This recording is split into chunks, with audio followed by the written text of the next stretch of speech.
Good evening, Canterbury. I'm Mike Yardley. Welcome to NewsMakers, where we debate the week's issues through Canterbury eyes. It's a pleasure to introduce the panel. Former ECAN chairman and aspiring city councillor, Sir Kerry Burke, from Neave Law, Duncan, Webb, and National Party MP Nicky, Wagner. Good to see you. Good to see you. Good to be here. We are going to start with the great media circus that has captivated the nation's attention. This is, of course, to do with MPs or ministers' credit cards. The media have had a whale of a time. Is this all a bit OTT, Nicky? Well, I think it's difficult. I think really front page of the paper, certainly we don't condone what they do, but it's a minor misdemeanours in most cases. How aggrieved should Joe Sixpack feel about the likes of Shane Jones, Chris Carter and co when it comes to decision making with credit cards? Duncan?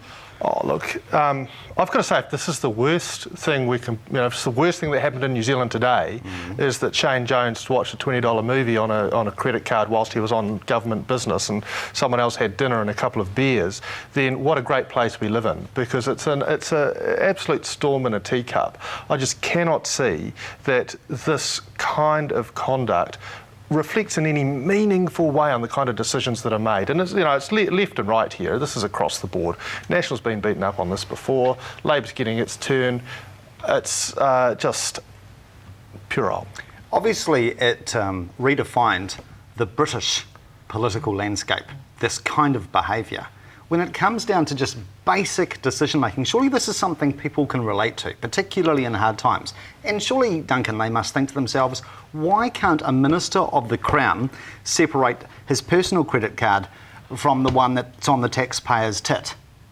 Well, look, I think you've got this round the wrong way. I mean, I think that if you look at it, you've got people who are running incredibly important organisations. And although with some minor exceptions of genuine personal expenditure, most of this expenditure seems to have gone on in hotels or whilst they're on business.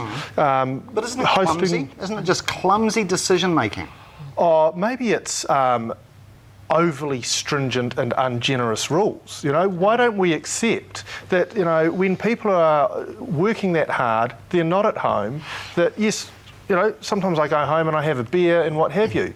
If I'm not at home, should I have to, scrupulously watch the minibar and not open that pack of peanuts? Get out of here. So, Kerry, do the people have a right to feel aggravated by this? Well, I think it will dominate media for some days, and then it'll drop off the table.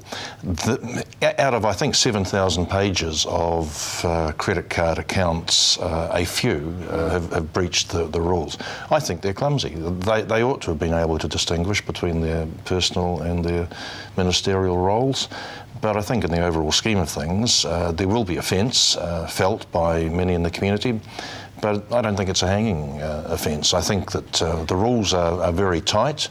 There've been some breaches. I'm so glad that there was no ministerial credit card when I was a minister. These have been changes that have come in. They just need to use this as a signal lesson and move on. Just a quick comment on Shane Jones. What's your feel? Do you think he could resuscitate his future leadership ambitions? I think he's probably more concerned with resuscitating his future ambitions with his wife and children at the moment. Okay, all right. We will move on to the road toll. There's been a lot of attention in the wake of the lowest Queen's Birthday holiday toll in 54 years. Of course, prior to the holiday weekend, the police made it loud and clear that they would cut their speed enforcement tolerance to just 4k over the limit.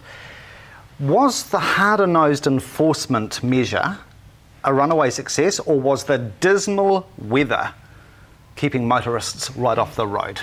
Or the fact that it came after Easter, which had the highest death rate for a long time.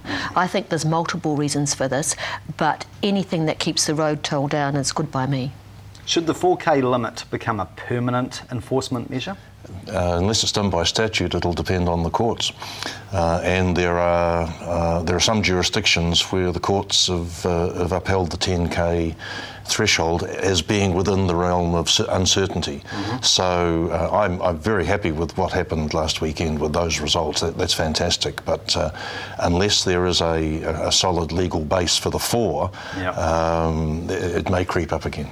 I love the idea of a real limit and a sort of limit. You know, you've got and I'm not quite sure which is which either. I mean, we do have a 100 kilometre-hour limit. Maybe we need to change that.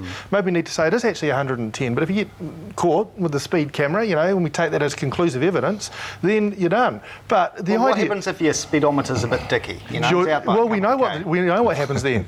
Your job is to have a car with an accurate speedo, and if it's not, you know, it's a fine. You know, and if you're no speedo, then you're taking quite a risk. But the whole idea of the law and then having this quite significant discretion, you know, the less discretion, the better in my book. But all right. That's just the lawyer in me. Well, yes, we know there is a lawyer in you, Duncan. Somewhere, deep inside. We will take a break. We've got a whole lot of local issues to look at shortly, including Sir Kerry's career prospects, the Ellerslie Flower Show, and some interesting revelations on that front this week. Plus the Marina saga continues. Do stay with us.